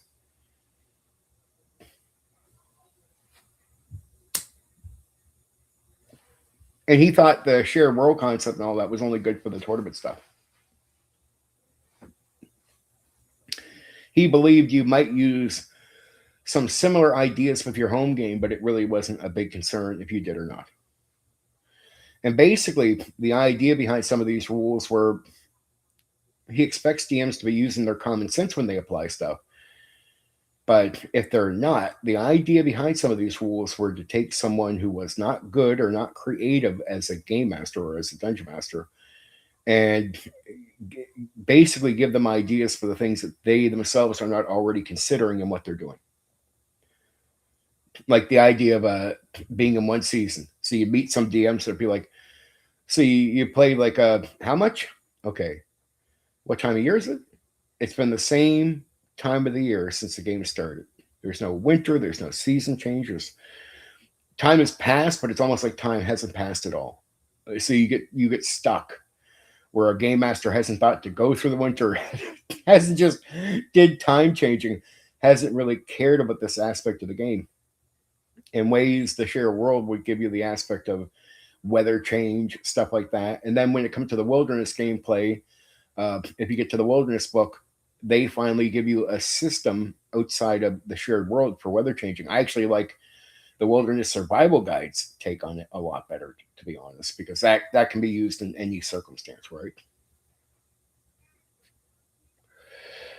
But I did the comparison from the Bro OSR's pitch of their gaming to the actual TSR McGarry pitch, and they're just completely opposite. I did a comparison video. You can actually find it. It's TSR versus the Bro OSR. And what I was doing was just showing, because the Bro OSR was going, we discovered the real secrets of TSR. I'm like, no, actually, TSR and Gary disagree with you. They had a different take. You're both not the same. Like, you have a very different approach to it than Gary and TSR actually had. You have discovered no secrets. You're simply just not doing it the way they made it. That's all. And Firefire started where they did actually lean a bit into it. Two groups I knew in real life were more running it appropriately. Wargaming aspect, the Bro OSR pitches all the time. It's just, I mean, you can do the war, you can do the extra things mapped onto it, but I don't know. I don't think it's that much fun.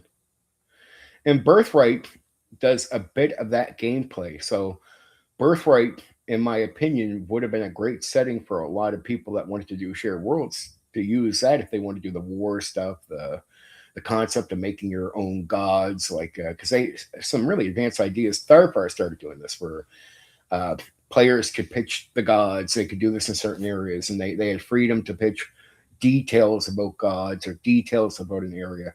When you get to Bro OSR gaming, these are elements about having players being able to map on certain ideas to what they're doing. It's like, okay, I don't know.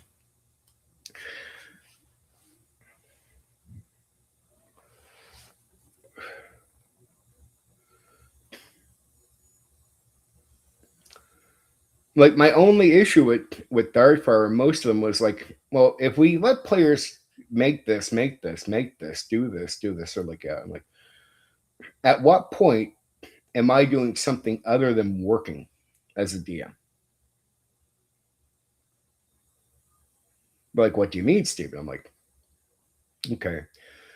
Well, if they get to make this, make the town, say leaders, say who the gods are, uh, and they have control over all this, other than me just functioning as a DM, where do I get to partake in the creativity and everything else? Like, how much am I doing in the game, given that I have to do the most work for the game? So even if they say they want to have a god like this, I got to do most of that work. If they want to put this town in, I have to do that work. Right. So I'm going to still be doing 95% of the work. Outside of working, what am I doing?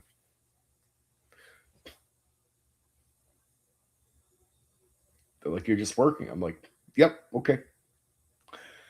That's I realize that you go in and you do what they want you to do. That's it. You become a middleman between something and players, and that part kills me a bit. It's like I like the idea of making a setting. I like the idea of developing things. I like the idea of that idea. I don't mind the idea of minimal things like burning wheels or something very interesting. Burning wheel, it's not like I can completely own the setting and I can even make mistakes and things can work against me. There's certain elements you can slightly pitch into what's going on, very slight things. I don't mind that idea, but there's a certain limit to how much creativity I want to pass over to the player. Like creativity should be in the character, in the way they play the character. It's like most players can barely do that right. Like the idea of a player making a god, I'm like, dude, can you play your character correctly? Well, okay, most of you can't. Well, why don't we just work on that first? One step at a time, baby. Though share worlds can also be a weird thing depending on how you do it, how strict you are. Like Bro Osar would be the type that if your character's not there for that session, you're out. What do you mean? Yeah, like if the timing doesn't work out that your character would be in the session, that you're out of that session. You're out. They're very strict on timing of that. There's barely any bending. So I guess it depends on how you run this stuff. I don't know. And then I look at most people in the hobby. Who mostly has time to connect with that many different people and join a group? Barely any. That's why the Firepower died out. That's why the two groups die out and they turn into something much smaller. But you start realizing it's usually everyone plays in these things for a small period of time in their life and then they step away. So there's not much of a shelf life for some of the stuff. Just saying.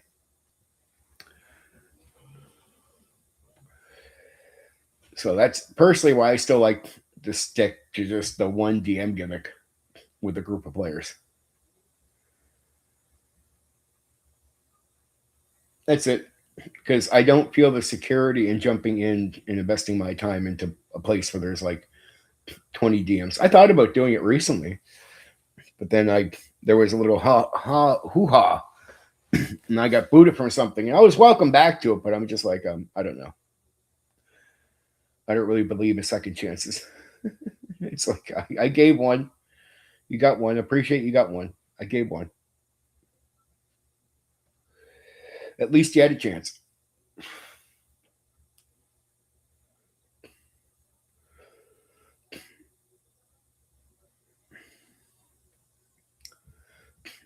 Sorry if I seem slightly a bit off tonight. It's just that I got a my mind is on Lackmar, and I do got to start that very soon. And I've covered these topics before with the shared world stuff. You know, I always come back to what I think on them, which could be very boring, but I tell the truth. I don't sit there keep inventing new opinions I have of this stuff. So I warn people, if you bring this up, I might just say some of the things you've already heard me say. Uh, I'm a little critical of the share world gimmick, and I don't like the misrepresentation of it today. I think that's a really stupid thing. It's I don't think it is what people think it is most of the time, and it's very flaky. It has a short shelf life, so it's like I look at the promotion of it like, is this something that really works that well? And I don't know. I don't know who it works for, but hey, in some cases, I really don't care what other people do. Uh, but yeah, my only bothersome thing is when you get certain guys that will be into that type of gaming, they say it's better than just the DM and their group of players. I'm like, no, hold on, dude, hold on, hold the fuck up. Uh, yeah, sorry, bro, star guy, or even third far guy. I get a little slight bit egotistic here. Um, yeah, I'll run my one game with my one players, and I'll run circles around your DMs. So you could tell me how good your thing is, but well, unless you have a DM like me, you're not going to get far with it. Wes, yeah, yeah. See, I mentioned Wes Marches too. That's another thing. AJ, I love AJ's around here. He totally gets it because I'm like that thing's been going on long before Bro was hard. Living campaigns with West March style is so common, and they're exactly what the bros are trying to say. Look at what we found. Oh no.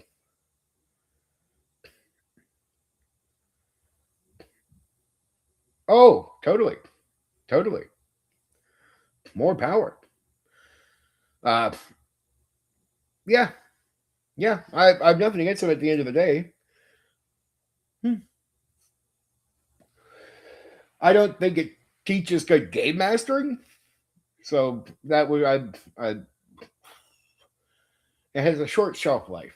So enjoy it while it lasts, while something is around for the time period it is, and you'll move on. That's it. But you'll everyone sort of returns back to the one game master set of players. Uh, the real time stuff, I just I think that part's boring.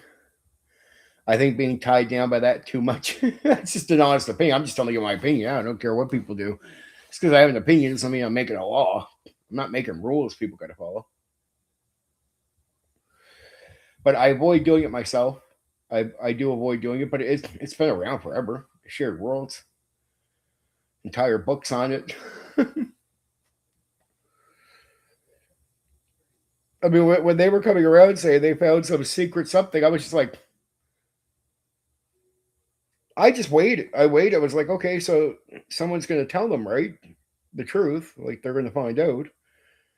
And then after like 1 year, I realized not a single content creator, nobody said, guys have already been doing this for years. What are you talking about, dude?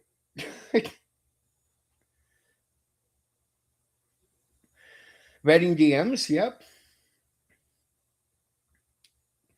can be can be good. Uh, I just don't like share world. Here's my problem with Darkfire is I said, I'll just be real with you, AJ.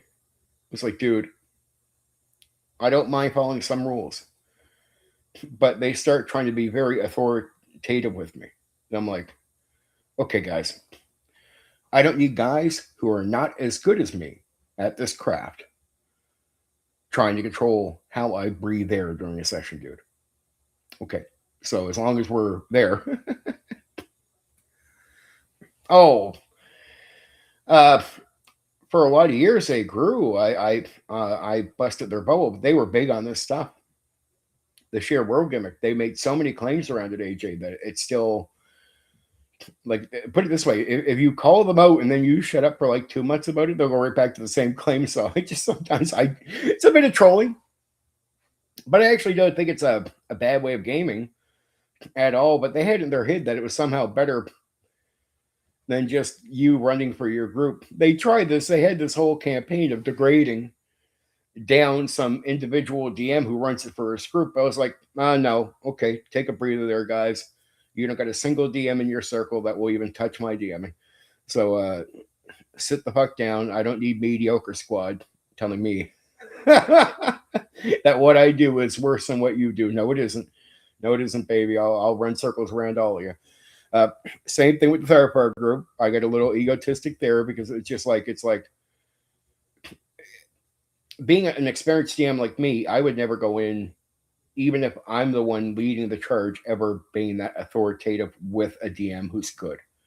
If I meet a good DM coming in, it'd be like, all right, dude, just so you know, here's what we do agree on to make this work, but really, here's your control areas. And I would never be a dick outside of getting them to agree to the basic shit, right? Some of the groups get very controlling to the point they're like, well, you should be doing like this. One guy came in, he's like, you should be doing your socializing like this because one player complained, but it was a player that was just playing terribly. And I said, okay, well, first let me see your game. I won't watch this game. I sent him an email after his game saying, that is the worst attempt at doing socializing. You were all over the place. You didn't let I mean, I criticized the shit. I said, you don't even know how to DM social interaction. Please never try to give me advice again. And I even asked him, how many sessions have you ran? He admitted to me he was on his 22nd session. Well, I'm like, dude, at this stage, I'm over 10K just at this stage. So you did 20 some? Well, I did 10K some.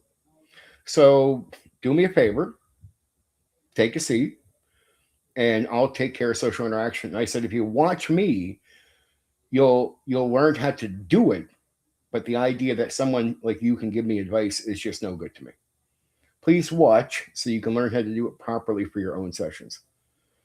And guess what? Guess what? Not joking. This guy totally came in, watched, emailed me back afterwards, and said, "Yeah, you run it really well." He says, I'm going to do some of the things I see you doing. I'm like, yeah, I know. So please, 20 some sessions. Nope. Sit down, kid. I can accept that even a guy with a bit of experience can be good at something. He happened to not be good at that. Like, don't do that. And the Bro OSR guys, I've watched some of them actually run sessions now where I've heard the same guy say, what we do is better than what you do. And then I watch them like, dude, I could casually try. I could make no effort and still run it 100 times better than you're running it right now. So please get good before you tell me what you're doing is better. And somehow in their minds, if they let players do this stuff, like players can enjoy taking part in that stuff for a period of time. But here's what you find out. Most players actually don't like to do it. That's why, like, you ask a player, hey, man, so what guides do you think we have to put in? And the guy's going, dude, I can barely figure out a name for my character. Okay, that's most players. After they do it once, maybe twice, you'll find players get bored with the concept of making stuff up. Like, you'll hear players start saying, like, you can make up the gods if you want to. Yeah, because it's you realize it's not that big of an issue to your gaming experience. Yeah, true. I don't like they start noticing it right away, or if they're connected to something and they're too empowered by it. It can get to the point of like turn the game into something it's not, or what they even want it to be to begin with. See, most people are still thinking, no matter how shared world this is, I'm still expecting to play my character and go through the rhythm of play. They find out it's not that simple once you start having things connected to your character, right? It's like, now you got to do this. I do? Yeah.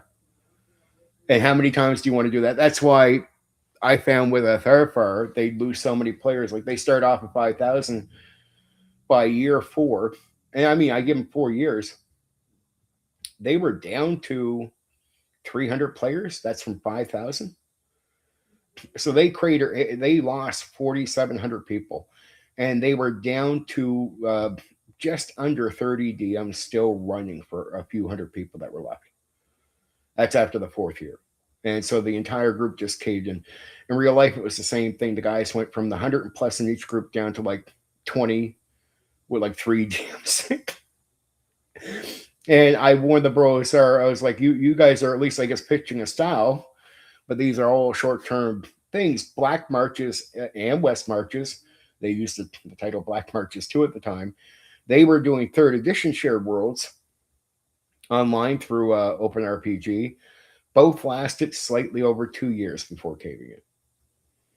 And West Marches kept trying. They kept trying to make comebacks with shared worlds, and they cave in after so many months at a certain point. Tharfar, after caving in completely about 2 years later, tried to make one comeback. They got about 3 DMs and then went, pew.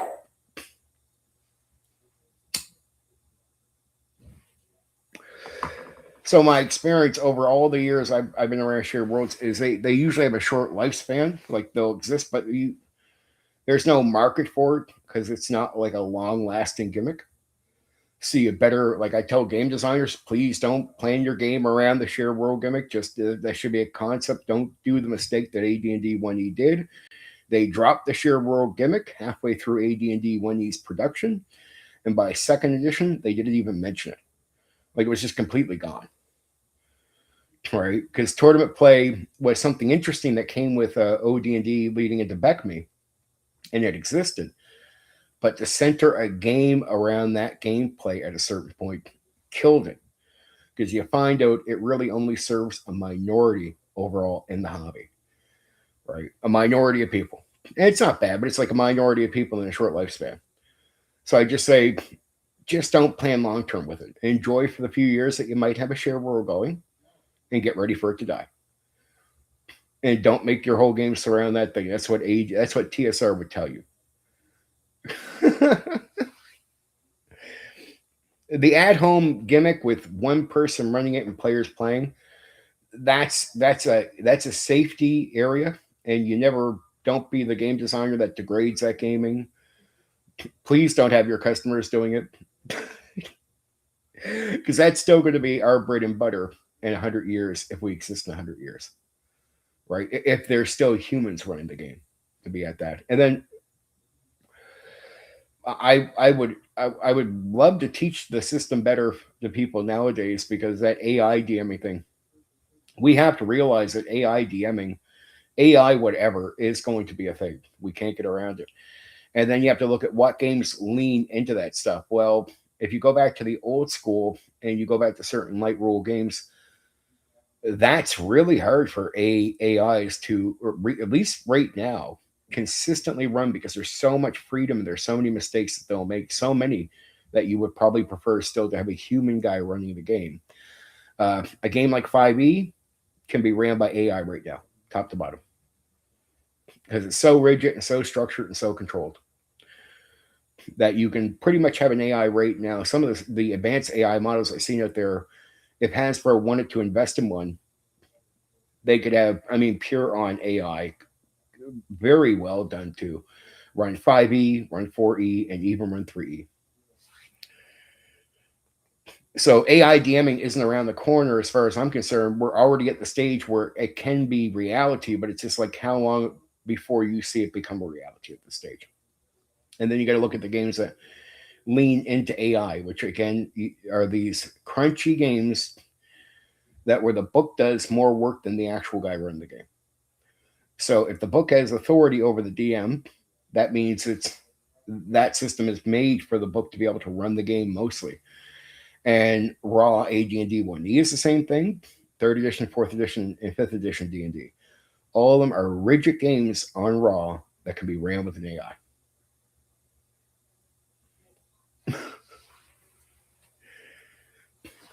Though if I give the AI OD&D, AI is going to have a bit of a harder time with that.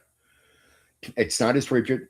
There's vague rules to apply to everything you could do, but there's going to be an inconsistency with that type of structure for AI where it's going to make mistakes over time. Right. And that won't happen with 5e because 5e is structured enough that the refreshing of structure will keep an AI constantly going, being able to run that start to finish. And right now, they can run it as well as any human DM out there. And I ran 5e strictly as people play it nowadays, the majority. I did it.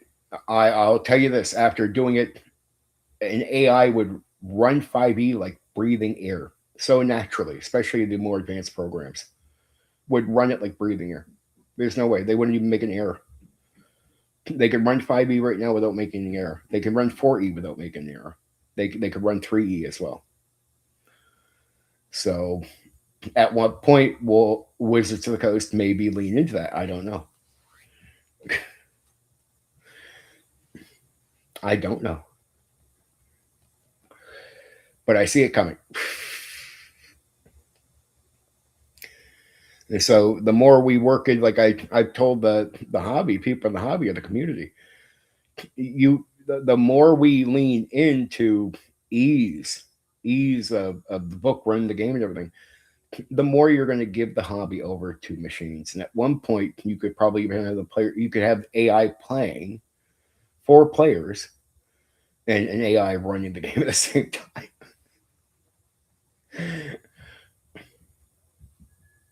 I don't know. That's, I think, where we're close to. I think we're not just close to, I think we're pretty much there. It's just, when does Hasbro pull the trigger? That's what I would say as far as AI goes with DMing. We're there. It's now it's on them. When do they put the money into it? And they're probably doing a lot of experimenting with the AI DM assistant, which I talked about. Here's the funny thing, AJ, they have the DM assistant now, the AI DM assistant. Go back 2 years ago, I brought out a video saying, well, they're probably not going to do full on AI DMs right away, but they will at one point. But the first thing you're going to see is the system of AI assisting DMs. You're going to see that as an experimental start. Oh, exactly. And what are they doing now? AJ, I mean, I called it, but it's not hard to call him no genius. I just, unlike a lot of people in the hobby at the time, I was paying attention to AI, knowing where it could go, right? And I was like, in a few years, there's no way they're not going to start using AI to assist the DM. But I said, you should be worried when that happens. And because my thing was, the second we see the assistant, it pretty much means the AI can do the DMing. The AI is now in the process of like a learning stage, right? So understand, it's, I think they can get away with it.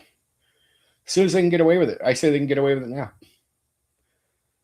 Go talk to the majority of these polls that they do for WotC customers. All of them are saying en masse that they would love to have an AI DM.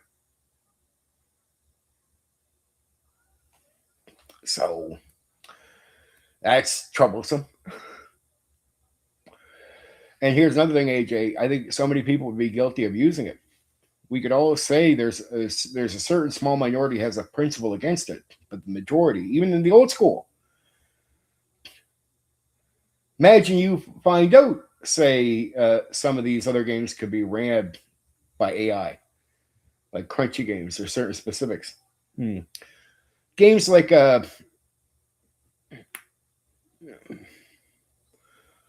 old school games, certain old school games would be hard for it right now still. Because there's not a for sure structure all the time. And there's a lot of guessing and making stuff up as you go. That is where, strangely, the AI does run into trouble. When it's loose, it's not given that much structure, especially when it has to constantly make the structure up as it's going. It can make errors, and pretty major errors. And so it's like, what do we want in the hobby as a community? Do we want people running the game? Or do we want an AI running the game en masse? Because when the AI starts, if there's no real pushback, like not protest, you don't protest these things. But what is a structure that would make human DMing or game mastering still efficiently good? Or whatever that is, you got to push that, not protest the other thing. Right? If you protest, you'll lose. That's what I would say to people. Protest an AI DM, you're done. They're like, well, what do you mean? I'm like, you need to create an alternative. An alternative. And then in some cases, you got to let AI DMing just start, because people will play it for a while, but what you're going to hope is they get sick of it, and there's something alive where DMs are still running, game masters are still running, and they can look over at that experience and go, I'm going to go over there and try that. Right? That'd be the most powerful way, because you can't stop it from coming. It's going to get a pick-me-up. It's just, what would really harm AI DMing? Have it go on for 3 or 4 years, and then ironically, through that process, because you're going to hope that it's very generic, very the same, to the point where players start wanting to try the human again. All right, dude. Love you. Take care of yourself. I'm pretty much out of here in a minute. I don't see anybody else in chat really being active, just people painting. Guys, I wish everyone could be a member. I wish they could. I wish that's how it worked. Uh, but it's not how it worked for the members. I'm going to be covering Lankmar. I'm going to cover that in about an hour. Well, about an hour, I'll probably pop in, and then around 8 o'clock, I'll be covering Lankmar tonight. Should be fun. Setting, Grey Moser, all that good stuff. City campaign stuff, information, mechanics, changes. It's going to be